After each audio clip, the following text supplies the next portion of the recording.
Hai guys, Assalamualaikum. Right, okay, kita akan terus bincangkan topik kedua iaitu cell structure dan function. And kali ini kita akan discuss berkenaan dengan cell transport, right? So, cell transport ni yang actually dia ada dua jenis, sama ada passive transport ataupun active transport. Di mana passive transport ni dia ada tiga keadaan iaitu simple diffusion, facilitated diffusion dan juga osmosis. Okay, manakala untuk active transport, kita akan bincangkan sodium potassium pump dan juga bulk transport. Alright. So, kita akan tengok passive transport ni dulu. Okay. So, passive transport ni, okay, salah satunya adalah simple diffusion. So, apa yang kita boleh tengok dalam keadaan simple diffusion ni, dia adalah pergerakan ataupun net movement of molecule. Sebagai contoh, kalau dalam gambar saya ni pergerakan molekul dye. Yang bulat-bulat warna orange tu adalah molekul dye. So, biasanya pergerakan molekul ni yang melibatkan simple diffusion ni, dia akan bergerak daripada kawasan yang high concentration to low concentration. Maknanya, molekul tu akan bergerak daripada kawasan yang banyak molekul dye ni ke kawasan yang sedikit kandungan molekul dye. Alright, dan pergerakan yang melibatkan simple diffusion ni biasanya across a semi-permeable membrane, dan disebabkan this is a passive transport, so dia tidak akan melibatkan ATP. Alright.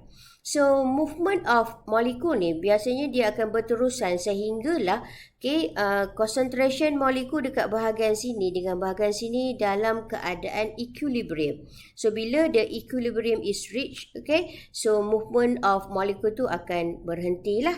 Alright, so antara substance yang boleh transported menggunakan kaedah simple diffusion ni adalah seperti lipid soluble, hydrophobic molecule, seperti steroid, ataupun substance yang small, non-polar, uncharged molecule, macam air, macam oksigen dan juga carbon dioxide. Alright. Itu simple diffusion. Ni pun gambaran lah. Macam mana simple diffusion berlaku. Kalau gambar ke atas ni, melibatkan satu molekul sahaja. Alright. Tetapi kalau gambar yang kedua ni melibatkan dua solut yang berbeza. Right. Dan apa yang berlaku, kedua-dua solut tu pun akan bergerak. Ke arah yang bertentangan untuk memastikan bahawa concentration kedua-dua solut tu adalah equilibrium untuk kedua-dua bahagian. Alright. Seterusnya adalah facilitated diffusion. Maksudnya facilitated diffusion ni juga adalah salah satu jenis passive transport. Alright. So, facilitated diffusion ni adalah transportation of molecule juga merentasi semi-permeable membrane. Alright. Tetapi kalau simple diffusion tadi, molekul tu dia boleh diffuse directly merentasi semi-permeable membrane, but in cases of facilitated, nama pun facilitated so dia memerlukan channel ataupun carrier protein. Alright. And then because this is a passive transport, pergerakan dia also sama down the concentration gradient dan tidak melibatkan energy. So kita tengok perbandingan antara channel dan juga carrier protein yang terlibat dalam facilitated diffusion. Kalau kita tengok channel, yang gambar ni adalah gambaran channel protein, dia punya bentuk adalah fixed, has fixed shape. Right, tetapi carrier protein ni dia have a specific binding site. Nampak dia ada specific binding site. And then kalau channel protein ni biasanya dia akan allow selected charge substance seperti ions and polar molecule seperti sodium dengan potassium lah. Tetapi kalau carrier protein ni, dia melibatkan transferring of molecule seperti glucose dan juga amino acid. So, this is two type of protein carrier. Protein yang terlibat dalam facilitated diffusion. Carrier protein dan juga channel protein. Right. Passive transport yang seterusnya adalah osmosis. Apa beza osmosis dengan simple diffusion dengan facilitated diffusion? Okay, kalau simple diffusion dengan facilitated diffusion tadi yang dia melibatkan pergerakan solid molekul. Okay, tetapi when we discuss about the osmosis, okay, kita tidak membincangkan tentang pergerakan molekul, okay, solid, tetapi kita akan membincangkan tentang pergerakan water molekul. Nampak? Okay, ketiga-tiganya pasif. Simple, facilitated diffusion, osmosis adalah passive transport. Cuma kalau simple dengan facilitated dia melibatkan movement of solid. But in cases osmosis dia melibatkan movement of water molecule. Right. Dan pergerakan water molecule ni adalah daripada high water potential to low water potential. Maksudnya kalau kita tengok gambar ni, bulat-bulat warna biru tu adalah water molecule, right? So, air akan bergerak daripada kawasan yang banyak air ke kawasan yang mengandungi kandungan air yang sedikit. Itu maksud, okay, water molecule move from high water potential to low water potential. Dan dia punya syarat mestilah across, okay, the semi-permeable membrane. Right, and then this is a passive transport. Okay, dia tidak melibatkan energy. Right, okay. Okay, itu sedikit tentang osmosis. Right, so untuk menjelaskan tentang osmosis ni yang actually kita kena tahu 3 jenis solution, okay, means 3 jenis tonicity of solution. Alright, okay, you all mesti pernah dengar dengan perkataan isotonic, hypertonic dan juga hypotonic. So, isotonic, hypotonic tu adalah 3 type of tonicity of solution. Alright, so isotonic ni, okay, kalau kita tengok daripada concentration of solute dan juga dia punya solvent tu, okay, kandungan dia adalah equal yang sama banyak. Okay, nampak? Kalau biru tu adalah solvent, okay, kuning tu adalah solute, okay. So concentration dia adalah sama, sebab tu kita katakan dia isotonic. But hypertonic pula solution tu, okay, kalau kita tengok dia mempunyai higher concentration of solute, nampak? Kalau kita tengok kandungan solute dia adalah lebih tinggi berbanding daripada kandungan solvent. Right, solvent yang biru-biru tu. Okay, right. So itu yang menjadikan solution tu sebagai hypertonic. Alright. Okay, kita tengok solution yang ketiga iaitu hypotonic. Okay, hypotonic ni dia berlawanan dengan hypertonic. Okay, hypotonic ni pula solution tu mempunyai lower concentration of solute. Maknanya solute dia sikit berbanding dengan, okay, solvent. Sebab itu kita panggil dia hypo, means solution tu ada banyak. In these cases kita ambil contoh water lah, okay, berbanding daripada solute. Alright, so itu 3 tonicity of solution, isotonic, hypertonic dan juga hypotonic. Right, okay.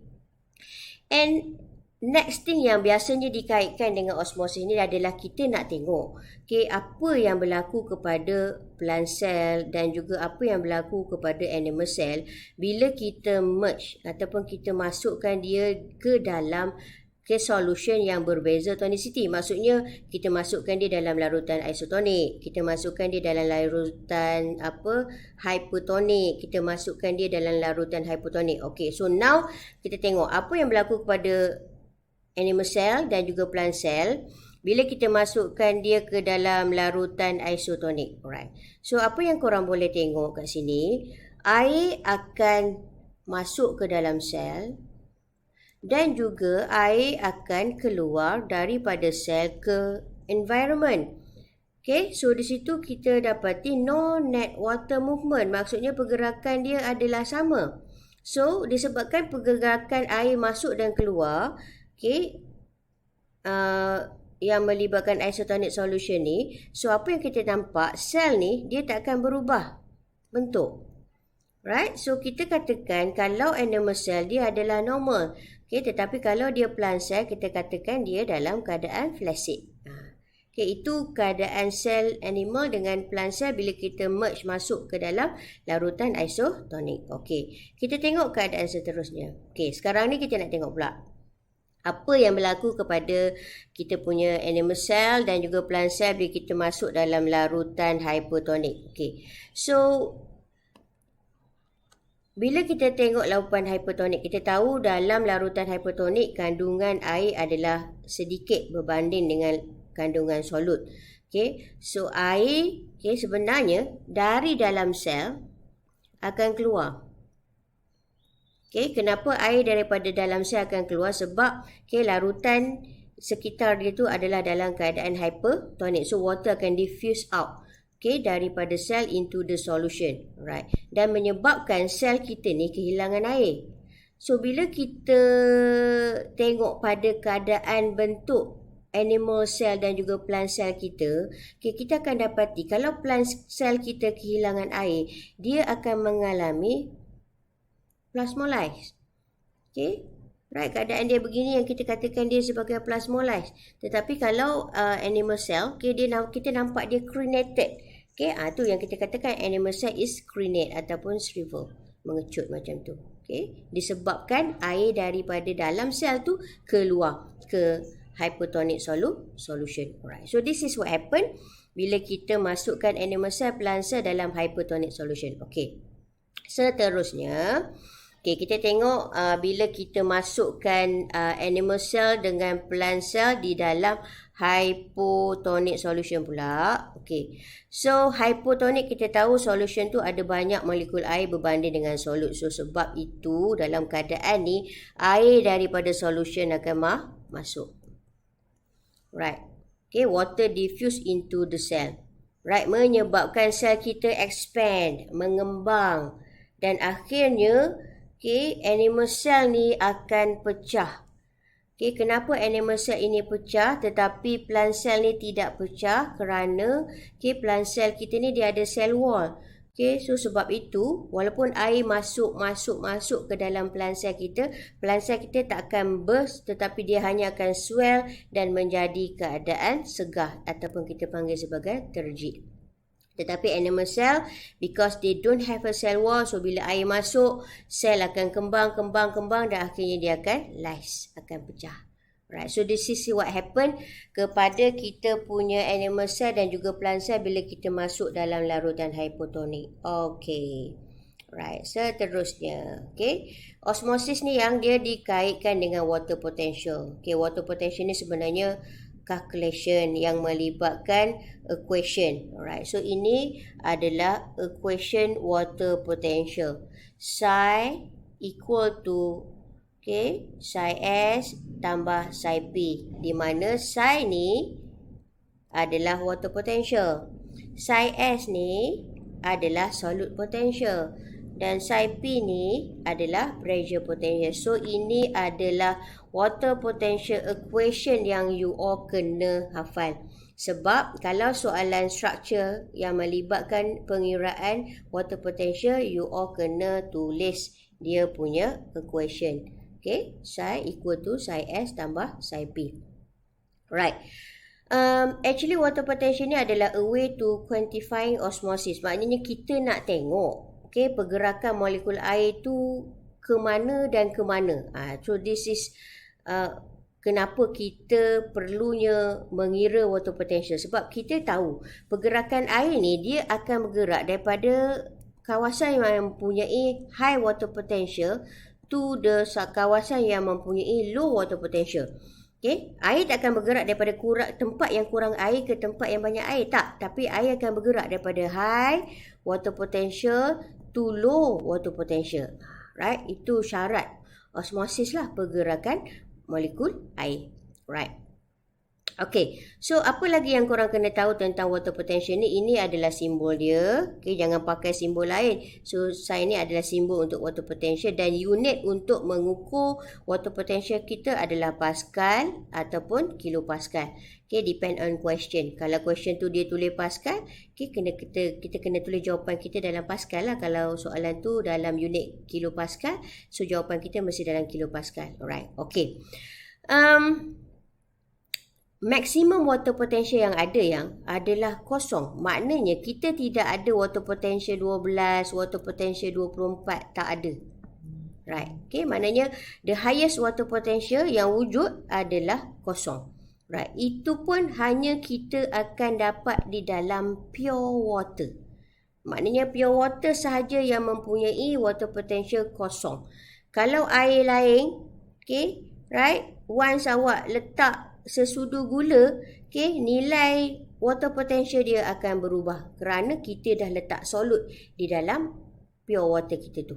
Right. Okay. Tapi as long dia masih tidak bercampur dengan apa-apa solut pure water tu, okay, kalau kita tengok nilai water potential dia adalah kosong. Right. Okay, kita nak tengok keadaan water potential ni di dalam solution, mean dalam gelas dan juga di dalam animal cell. Right. Apa yang korang kena tahu apa keadaan water potential ni dalam solution dan juga animal cell. Okay. Dalam solution dan animal cell, nilai water potential ni is always negative. Right? Ingat, kosong itu hanya dalam pure water. Okay, tetapi dalam animal cell, dalam solution, nilai dia mesti negatif. Maksudnya negatif 17 ke, negatif 240 ke, nampak? Right? Okay, ingat, paling tinggi adalah kosong. Itu pun dalam pure water. Right? Okay, then dalam solution dan juga animal cell yang solute potential dia pun always negatif. Takkan ada solute potential positif 20, takkan ada. Takkan ada solute potential dia positif 30, tak ada. Okay, so okay, apa yang kita boleh tahu di sini, okay, di dalam animal cell, di dalam solution, okay, solute potential dia adalah always negatif. Alright. Okay, tetapi okay, disebabkan ini adalah solution, disebabkan ini adalah animal cell, pressure potential adalah kosong. Okay, maknanya pressure potential dalam solution, dalam animal cell, okay, tidak wujud. That's why bila kita masukkan ke dalam equation, kita akan dapati nilai water potential dengan nilai solute potential adalah sama. Right? Kenapa sama? Sebab dalam solution, ingat keadaan yang saya terangi dalam solution ya. Dalam solution dan juga animal cell, pressure potential adalah kosong. Right?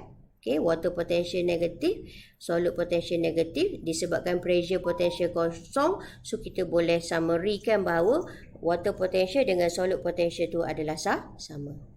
Okay. Okay, so kita tengok dalam plant cell.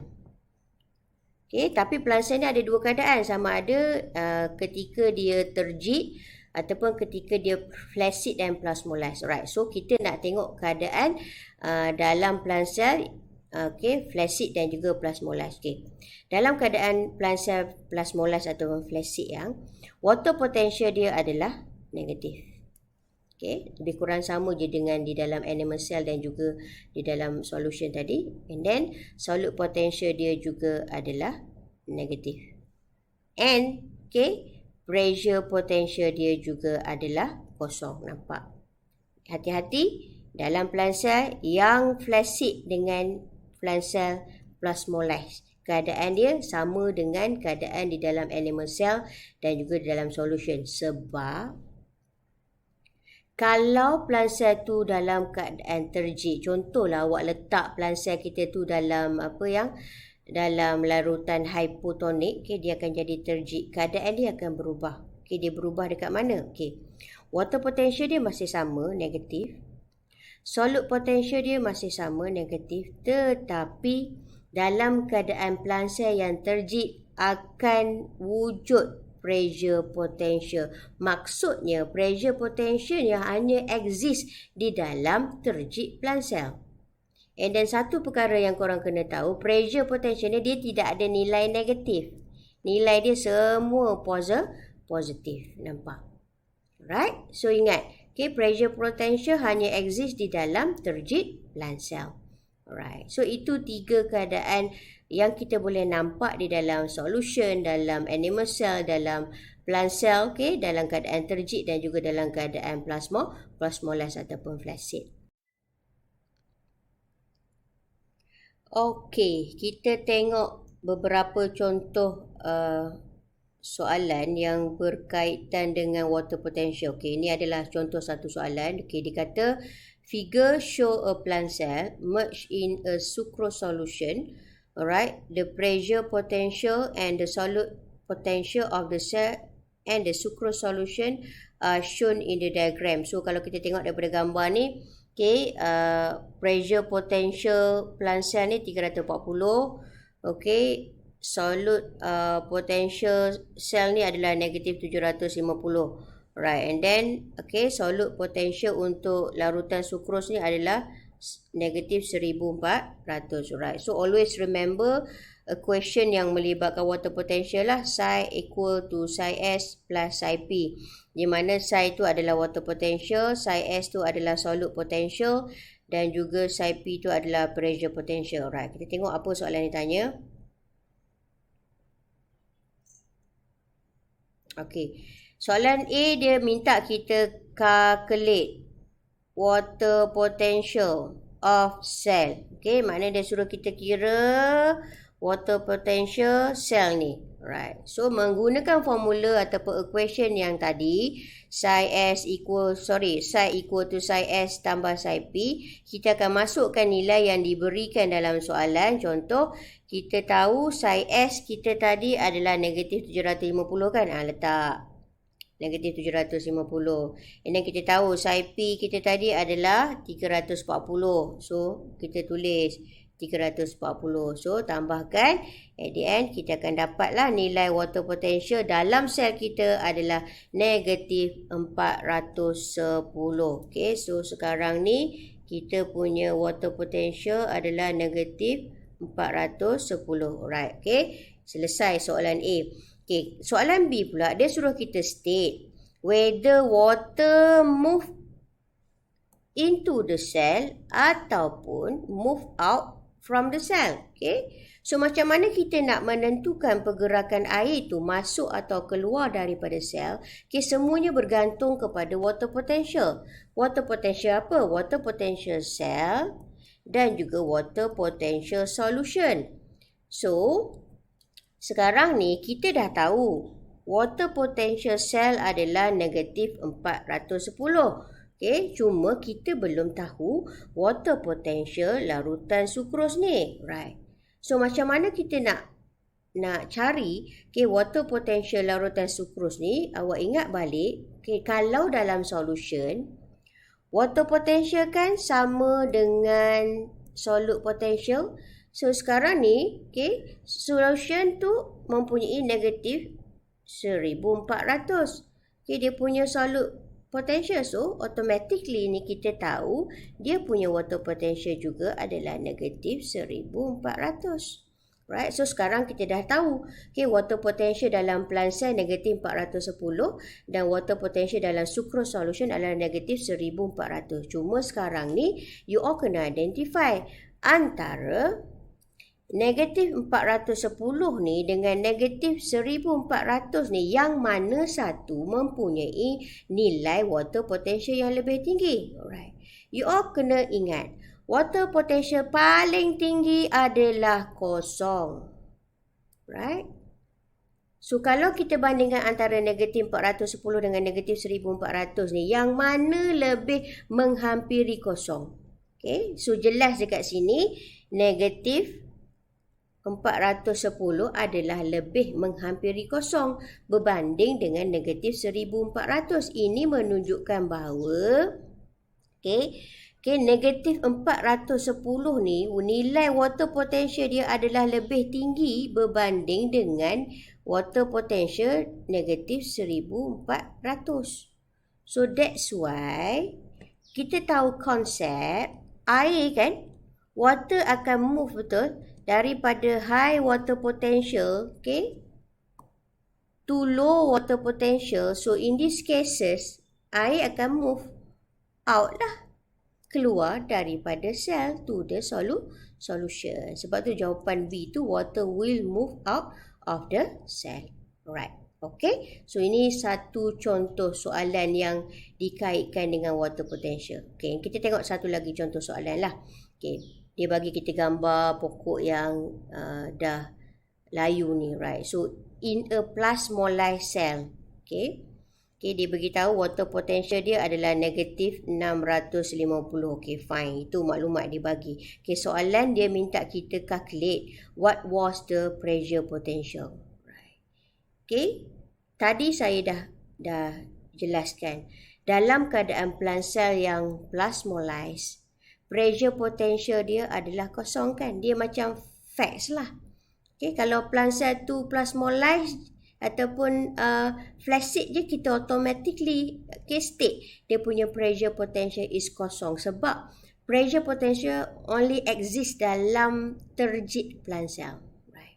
Okay, so that's why nilai pressure potential dalam keadaan plasmolysed cell ni adalah kosong directly. Okay, soalan B dia kata, what was the dia punya solute potential. So just letak kita punya equation, masukkan nilai, kita tahu water potential kita adalah negatif 650. Kita punya solute potential adalah what we call, kita punya pressure potential adalah kosong. So bila kita masuk, kita akan dapati kita punya solute potential adalah negatif 650. Right. Okay. So ini satu lagi contoh soalan lah yang dikaitkan dengan water potential. Okay. Right. Okay, yang itu semua tentang passive transport. So you all kena ingat lah, passive transport ni ada simple diffusion, ada facilitated diffusion, dan juga ada osmosis. Right. And then bila kita bincang dengan osmosis tu, kita bincangkan jugalah sedikit berkenaan dengan water potential. Right. So seterusnya adalah active transport.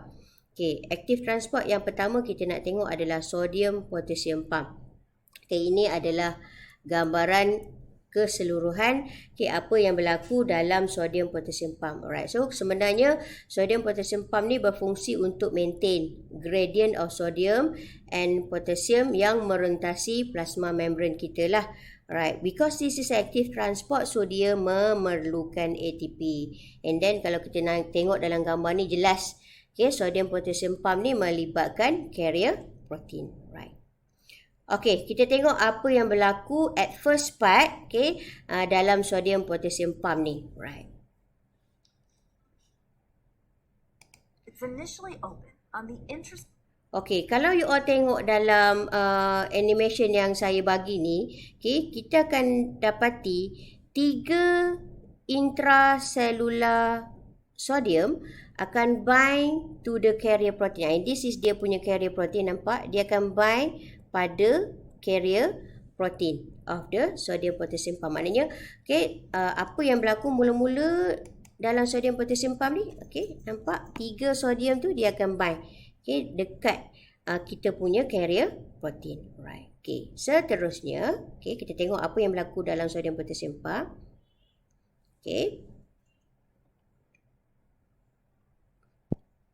Right.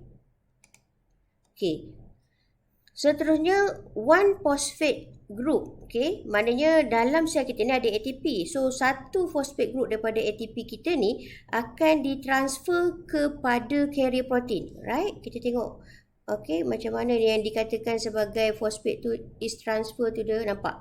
Phosphate tu daripada ATP ditransfer pada carrier protein, right? So bila phosphate tu yang dia berada pada kita punya carrier protein ni, dia akan menyebabkan carrier protein kita ni mengalami phosphorylation. Simple je lah. Kalau saya menerima phosphate pun saya dikatakan mengalami phosphorylation. So in these cases, carrier protein kita yang warna purple tu menerima phosphate daripada ATP ni, so kita katakan dia mengalami phosphorylation, right? Kita tengok apa yang berlaku seterusnya. Kesan daripada phosphorylation of the carrier protein ni. Right. Phosphorylation akan menyebabkan kita punya carrier protein ni berubah conformation, berubah bentuk. Macam mana yang dikatakan dengan berubah bentuk tu? Right. Tengok. Sekarang ni, ini dalam keadaan asal. Bila phosphorylation berlaku, nampak dia bergerak-gerak, nampak dia berubah bentuk. Itu yang dikatakan sebagai change its conformation. Dan bila conformation carrier protein tu berubah, kita dapati di situ ketiga-tiga sodium tadi will be released lah to the extracellular. Maknanya carrier protein kita ni dah pindahkan the sodium daripada intracellular dalam sel ke luar sel. Alright. So kita tengok apa yang berlaku seterusnya. Okey, seterusnya, okey, ini adalah binding site untuk potassium. Okay. So, bila sodium ni dah expel out, okay, daripada carrier protein, okay, dua potassium akan bind to the carrier protein. Okay, and then, okay, binding of the potassium pada kita punya carrier protein ni, dia akan trigger, maksudnya dia akan menyebabkan fosfat ni yang tadi dia melekat pada kita punya carrier protein ni release, tanggal daripada kita punya carrier protein. Alright, kita tengok macam mana potassium kita ni bind dan menyebabkan phosphate group kita tu is release. Okay, right, nampak? Okay, potassium kita tu bind pada binding site on our carrier protein dan dia akan trigger, nampak, menyebabkan phosphate tu release. Nampak? Alright, okay, itu yang berlaku. Okay, and then seterusnya, selepas phosphate tu is release daripada carrier protein, kita tengok apa yang berlaku seterusnya.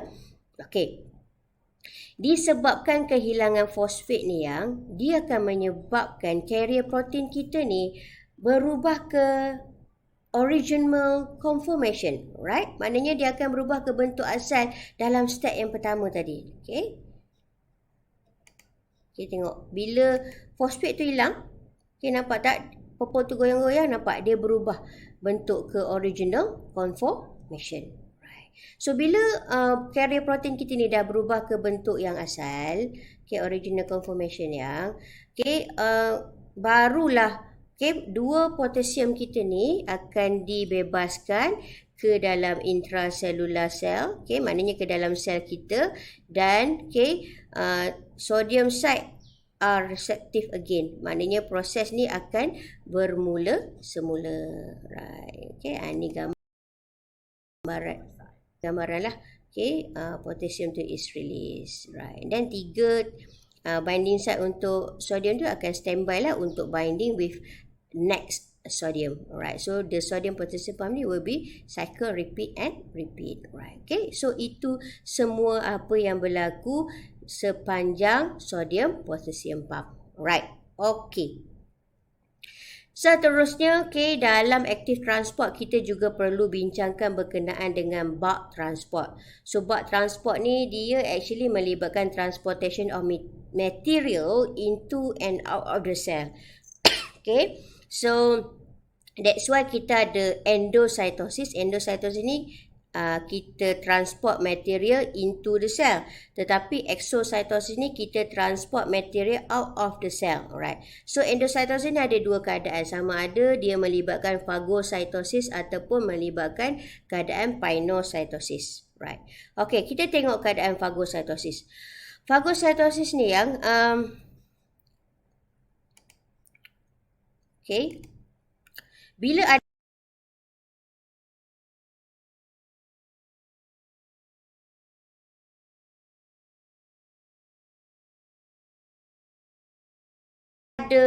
what we call material tadi. So, bila dia engulf material tadi, so material kita akan membentuk structure yang kita panggil sebagai food vacuole.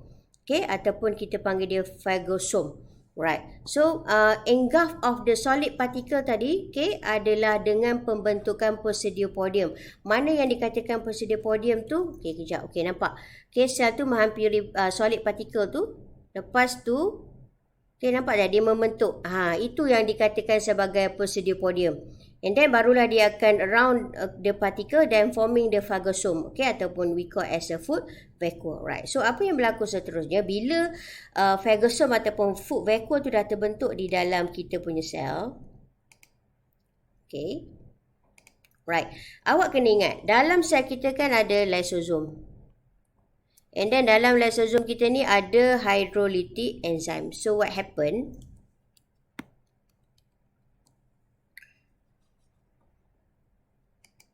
Lysosome yang ada di dalam kita punya sel dia akan fuse tau, nampak?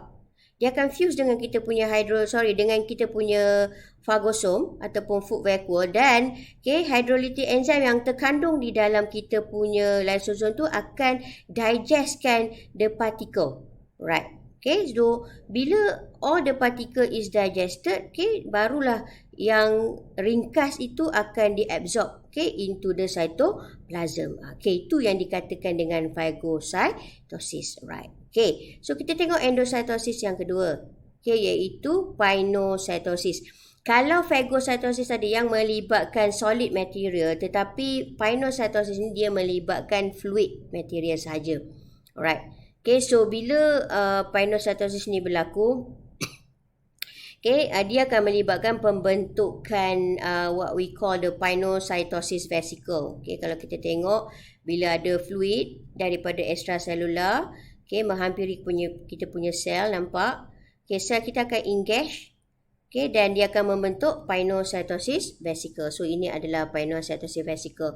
Dan bila dia sampai di dalam sel kita, okay, kandungan tadi, okay, akan diabsorb directly ke dalam sel tanpa melibatkan lysosom. Sebab okay, fluid ni dia dalam keadaan dah ringkas dah, berbanding dengan solid particle tadi. So, itu adalah dua jenis endocytosis. Phagocytosis dengan pinocytosis. Right. Okey, dan seterusnya dan yang terakhir actually adalah exocytosis. Exocytosis ni simple, dia adalah transportation of material out of the cell. Okay, so keadaan dia, okay, kalau kita tengok dalam animation ni, okay, vesicle ni, okay, benda ni, okay, dia akan bergerak menghampiri plasma membrane, nampak, dan dia akan fuse, okay, nampak. Okay, akhirnya dia akan riliskan dia punya content tu keluar sel. Right. Itu yang dikatakan dengan exocytosis. Right. So, untuk transport across membrane ni, okay, you all kena tahu tentang passive transport, tentang active transport. Okay, passive transport ada 3. Sama ada simple diffusion, facilitated diffusion yang melibatkan carrier protein, dan juga osmosis. Okay. Okay, osmosis pun you all kena tahu berkenaan dengan water potential, pengiraan yang melibatkan water potential. Dan untuk active transport, you all kena tahu apa yang berlaku, okay, during the sodium potassium pump. Dan you all juga kena tahu tentang bulk transport, ada 2, endocytosis sama ada phagocytosis, pinocytosis ataupun okay, endocytosis yang okay, bulk transport yang kedua adalah exocytosis. Right. Okay. So, I think that's all. Okay. Thank you. Okay. Terima kasih. Right. Assalamualaikum.